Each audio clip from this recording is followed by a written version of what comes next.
Bienvenue dans cette nouvelle émission de TV Sian, le salon de l'industrie du Grand Sud. J'accueille un plateau de 5 invités pour parler de la MFJA, Maison de la Formation Jacqueline Auriol, nom de code d'un projet régional pour construire collectivement l'usine du futur. Et sur ce plateau, on veut tout savoir du démonstrateur avec nos invités.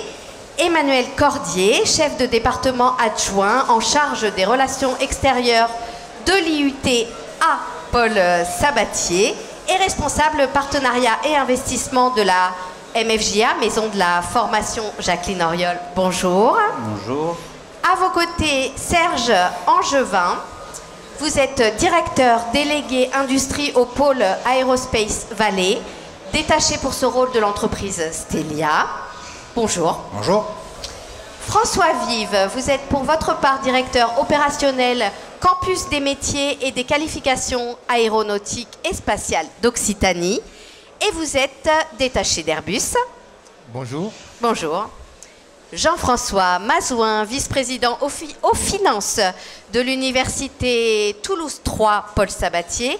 Vous êtes aussi directeur de la mission formation continue et apprentissage de l'université et coordinateur de la MFJA. Parfait. Et enfin, Laurent Latorce, vous êtes pour votre part vice-président, entre autres, industrie à la Chambre de commerce et d'industrie de Toulouse. Bonjour. Bonjour. On va commencer avec vous, si vous le voulez bien, Emmanuel Cordier, puisque, je vous cite, vous êtes en train de construire ce qui va être mis à l'intérieur de cette maison de la formation. Alors, expliquez-nous ce que c'est.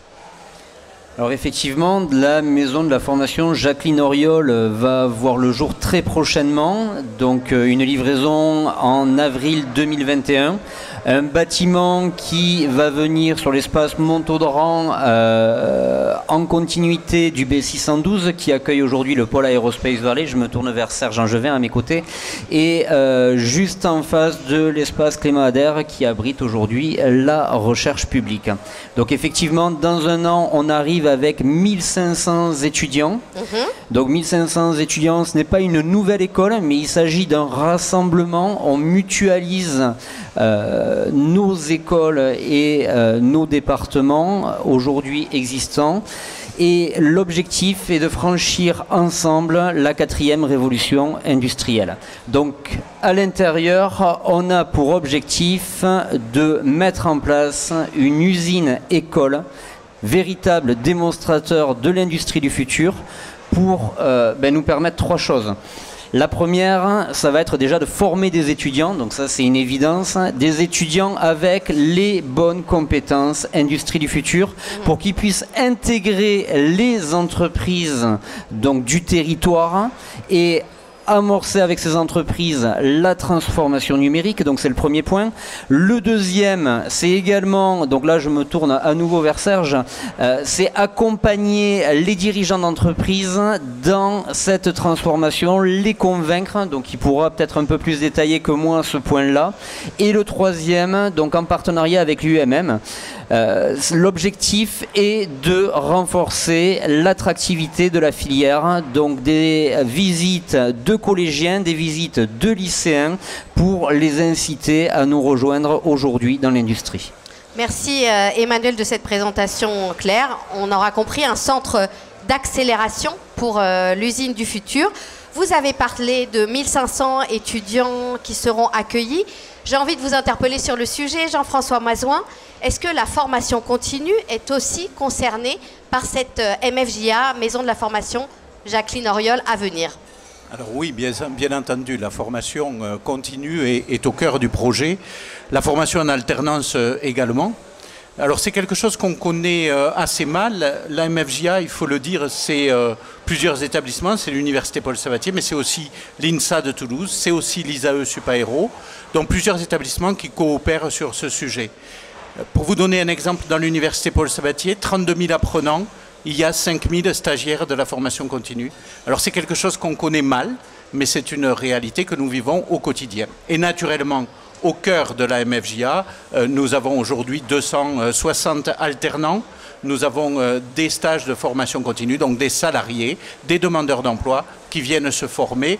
Et évidemment, avec cet outil, on va démultiplier notre capacité de retour à l'emploi, notre capacité d'insertion professionnelle, de façon à ce que les compétences soient au bon niveau et des attentes des entrepreneurs toulousains.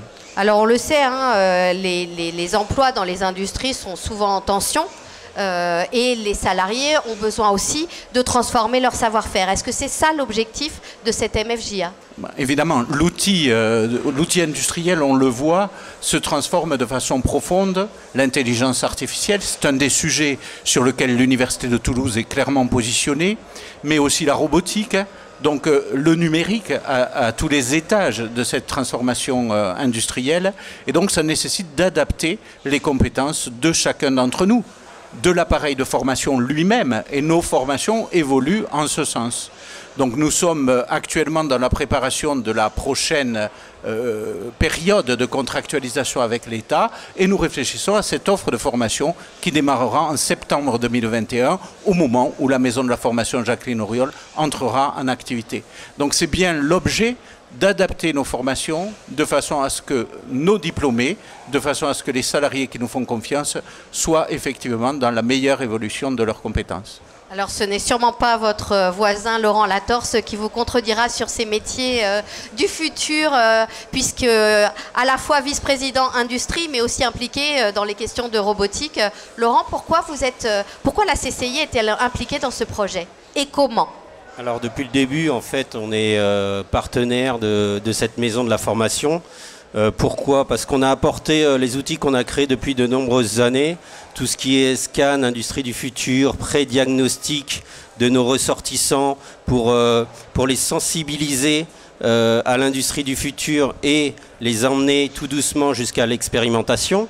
On a créé il y a 2 ans un club des offreurs de solutions hébergé à la CCI de Toulouse qui permet d'avoir des profils de type architecte projet qui peuvent comme ça emmener des TPE, des PME qui est, sans le cacher, notre cible pour les emmener à appréhender cette industrie du futur et surtout avec ma casquette de président de Robotics Place qui est le cluster de la robotique et des drones en Occitanie, c'est de faire remonter des besoins opérationnels de nos TPME vers l'enseignement supérieur pour avoir des formations qui correspondent parfaitement à nos besoins. Merci. Même question pour vous, Serge Angevin. Pourquoi est-ce que vous supportez ce projet au titre d'Aerospace Valley? Je dirais que c'est un soutien qui est un soutien naturel qui s'impose par lui-même. Le pôle Aerospace Valley, c'est un pôle de compétitivité dans le domaine aéronautique, donc c'est plus de 800 ou 900 membres, 600 PME qui appartiennent donc à ce pôle de compétitivité. Et aujourd'hui, le constat qu'on fait, c'est que les entreprises de notre filière manquent cruellement de compétitivité et on assiste à une sorte depuis déjà quand même de nombreuses années, des départs de charges vers des pays ou des territoires dits low cost. Donc on a vraiment un besoin impérieux de reterritorialiser nos activités industrielles sur nos territoires.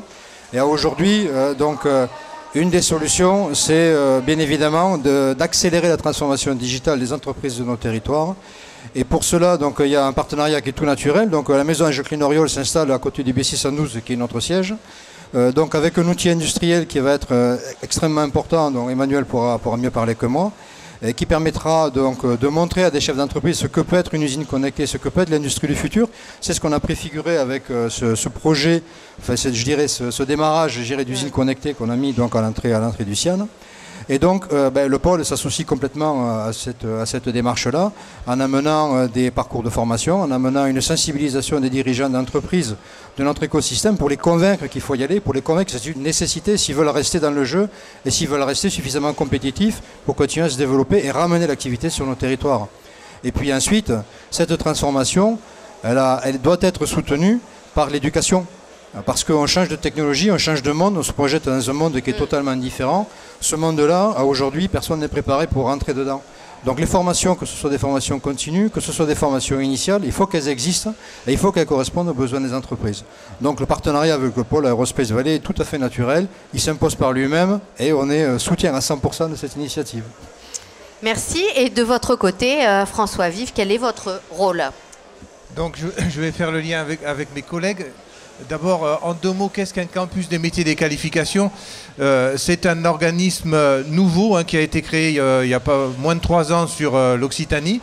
Il y a 95 campus des métiers et des qualifications en France sur 12 filières complètement différentes. Nous, on est sur la filière aéronautique et spatiale.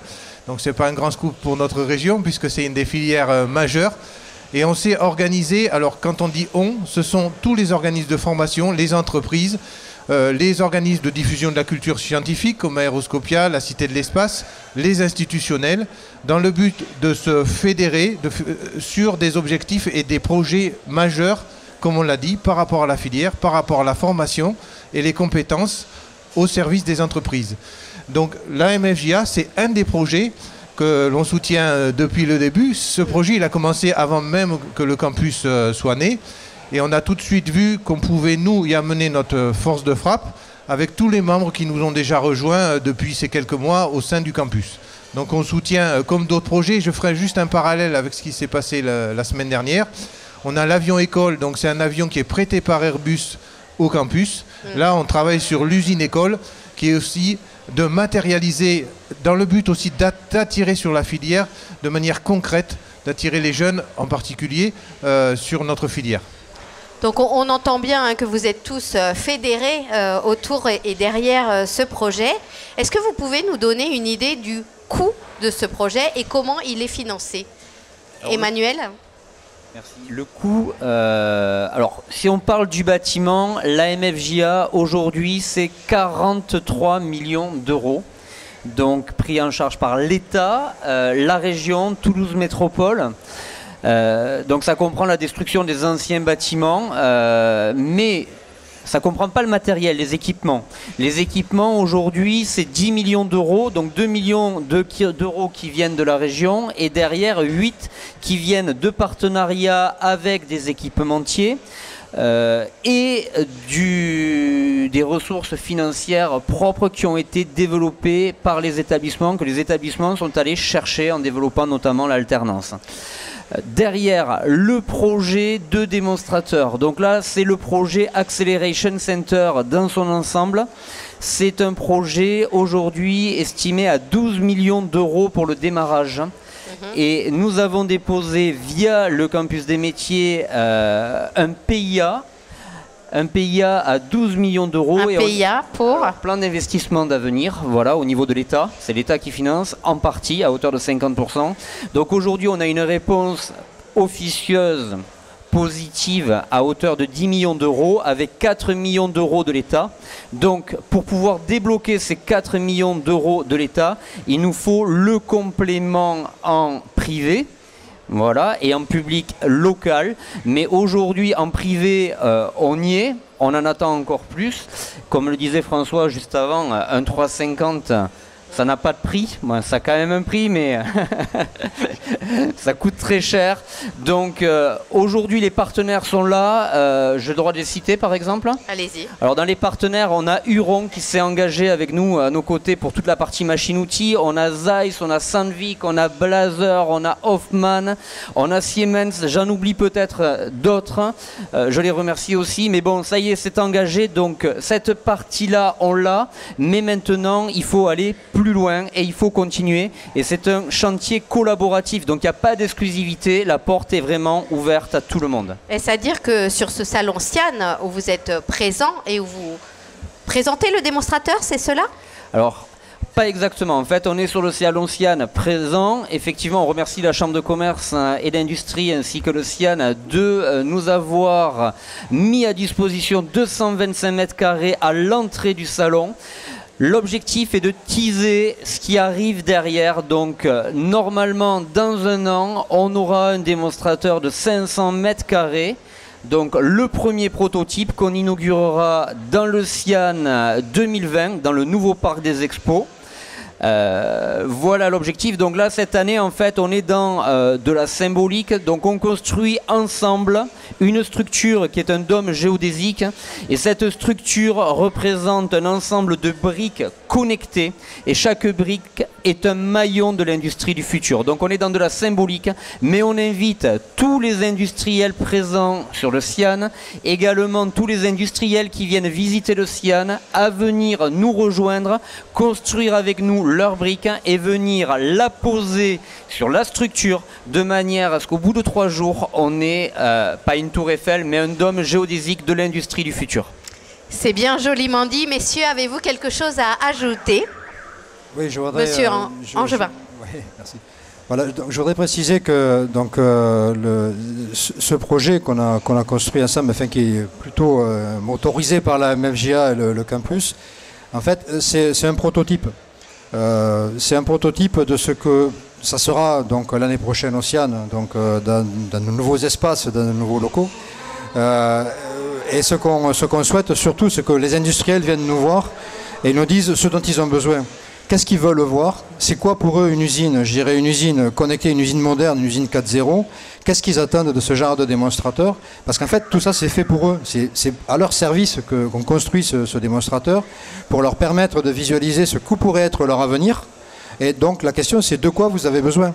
Donc ici, il y a tout un tas d'offres de solutions. Il y a tous les métiers, donc il y a la robotique. Donc tous ces métiers-là, donc nous, ce qu'on souhaite, c'est que les industriels viennent nous voir et nous disent, ben non, moi ce que j'aimerais voir, c'est donc des usines connectées, c'est comment je connecte mes machines, comment je les rends communicantes, comment je robotise, comment je traite l'information, l'IA, la cybersécurité, et tout ça, on le prendra. On constituera après ce qui sera le démonstrateur de l'année prochaine, qui sera beaucoup plus abouti, et peut-être celui de 2021 qui sera encore plus abouti. Donc c'est une stratégie qui va durer sur plusieurs années. Un véritable laboratoire pour les usines du futur d'Occitanie. Messieurs, je vous remercie. Merci.